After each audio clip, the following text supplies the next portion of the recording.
नमस्कार। मैं डॉक्टर हेमंत शर्मा आज आपको हियातस हर्निया के बारे में बताने जा रहा हूँ। ये क्या होता है, किनको होता है और इसका ट्रीटमेंट क्या करें। तो पहले मैं बता देता हूँ कि मैं एमडी फिजिशियन, ऑनलाइन कंसल्टेंट। तो अगर आपको भी हियातस हर्निया है और इसका ट्रीटमेंट चाहिए आपको, तो व्हाट्सअप नंबर डिस्क्रिप्शन में रहेगा, उस पर कृपया डायरेक्ट कॉल ना करें, अपॉइंटमेंट लें पहले, फिर उसके बाद बात होगी। व्हाट्सअप नंबर पे जाके ही अपना डिटेल्स डालें। तो देखिए, हियातस हर्निया का ये दो तरीके का होता है मेनली। एक होता है कॉन्जेनाइटल, मतलब जन्म के साथ, और एक होता है एक्वायर्ड, जन्म होने के बाद हियातस हर्निया होना। अब मैं इसको आपको ऐसे समझाता हूँ, जैसे ये हमारा एब्डोमेन है, पेट, ठीक है, और ये हमारे मुंह से गया खाने की पाइप, फूड पाइप हम बोलेंगे इसको। जैसे कि ये फूड पाइप आ रहा है यहाँ तक। अब यहाँ पे होता है डायफ्राम, ये जो इधर आया लंग्स के नीचे, डायफ्राम। अब ये डायफ्राम के नीचे होता है स्टमक, पेट, और इससे ऊपर जाने वाला ईसोफेगस, और इसमें से ही जाता है एओर्टिक एओर्टा जाएगा यहाँ से, एओर्टा ब्लड सप्लाई के लिए, और उसके अलावा इंफीरियर वेना कवा इससे ऊपर आता है जो कि ब्लड सप्लाई करते हैं, ठीक है। एओर्टा जाएगा, इंफीरियर वेना कवा, और ईसोफेगस का ओपनिंग होता है। अब इसमें क्या होता है कि ये किन में होता है, जो कॉन्जेनाइटल बाय बर्थ बचपन से है वो एक अलग चीज हो गया। उसके अलावा जो मोटे लोग होते हैं, ओबीज, उनका यहाँ पे मसल्स वगैरह काफी वीक होता है। तो वीकनेस के कारण क्या होता है, ये जो स्टमक है, पेट, ये थोड़ा सा ऊपर आ जाता है बाहर, तो इसको बोलते हैं हर्निया, ठीक है, हियातस हर्निया।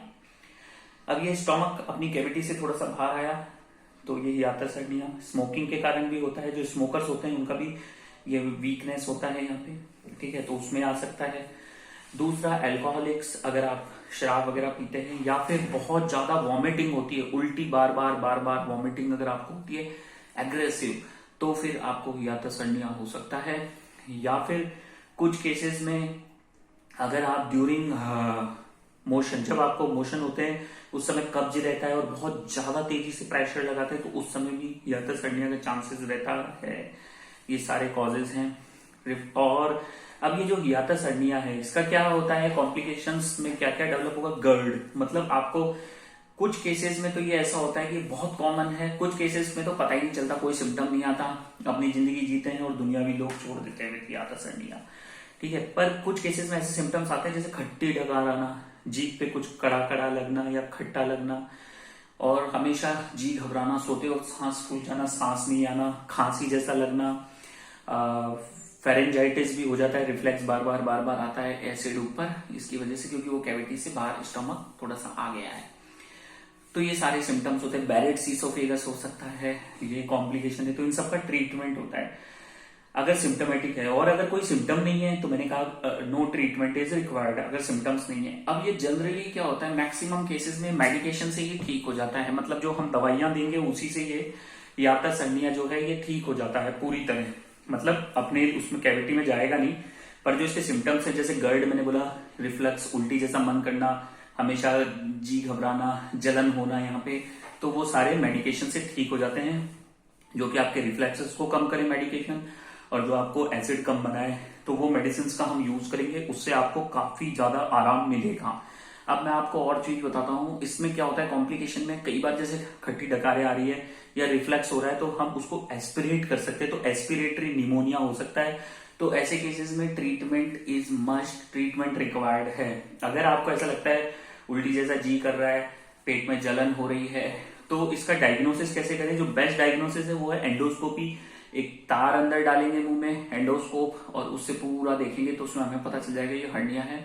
या फिर दूसरा इन्वेस्टिगेशन हम कर सकते हैं, बेरियम स्वालो करा के देख सकते हैं कि डायफ्राम से ऊपर हर्निया आ गया, हियातस, या फिर सीटी स्कैन वगैरह भी आप कर सकते हैं। तो वो सारी चीजें होती हैं। अब मैं आपको एक चीज बताता हूं, अब इसका जो इन्वेस्टिगेशन की बात हो गई, अब इसका जो बेस्ट ट्रीटमेंट है वो क्या है, life style changes. Life style मतलब कभी भी खाना खाने के तुरंत बाद सोए नहीं, घंटा 2 घंटा, और कभी भी खाना खाने के तुरंत बाद लेटे नहीं, आगे ज्यादा नहीं झुके, तो ये सारे आपके प्रिवेंशन है। और जब आप सोते हैं तो बेड का जो मूवमेंट, जो बेड का पोजीशन है वो थोड़ा सा ऊपर रखें, थोड़ा सा गद्दा ऊपर की साइड में रखें, तो ऐसे आपको सोना है। इसके अंदर अच्छा डाइट का रोल है, डाइट का वीडियो मैंने अलग से बनाया है, उसमें आप देख सकते हैं। सेकेंड थिंग, अब आती है बात दवाइयों की, कब तक चलेगी। देखो, जब तक सिम्टम्स ट्रीट नहीं होते तब तक मेडिकेशन देते हैं। कईयों को 6 मंथ चलती है, कईयों को साल भर चलती है, 2 साल चलती है, उसके बाद they are okay, no symptoms. और अब बात करते हैं इसके कॉम्प्लिकेशन की। अगर कुछ केसेस में मेडिकेशन फेल हो जाती हैं, काम नहीं करती हैं, तो हमें उस केस में सर्जरी भी करना पड़ता है।